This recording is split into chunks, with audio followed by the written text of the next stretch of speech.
అంతర్జాతీయ స్థాయి ప్రమాణాలతో జంతు ప్రదర్శనశాలని అభివృద్ధి చేయాలని రాష్ట్ర ఉప ముఖ్యమంత్రి అటవీ పర్యావరణ శాఖ మంత్రి పవన్ కళ్యాణ్ అధికారులను ఆదేశించారు.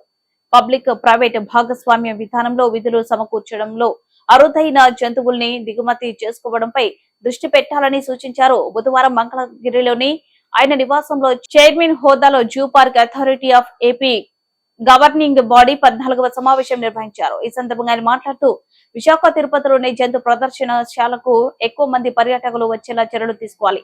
కార్పొరేట్ సంస్థల్ని భాగస్వామ్యం చేసి సిఎస్ఆర్ నిధులతో జూ పార్క్ అభివృద్ధి కార్యక్రమాలు చేపట్టాలి. ఈ దిశగా నేను విశాఖ తిరుపతిలో పర్యటించేటప్పుడు టీవీత్ డిప్యూటీ సీఎం తరహా ప్రత్యేక కార్యక్రమాలు ఏర్పాటు చేయాలి. రాష్ట్ర వ్యాప్తంగా కొత్తగా జంతు ప్రదర్శనశాలలు ఏర్పాటుకు ఉన్న అవకాశాలని పరిశీలించి జోన్ల వారీగా నివేదిక రూపొందించాలని ఆదేశించారు.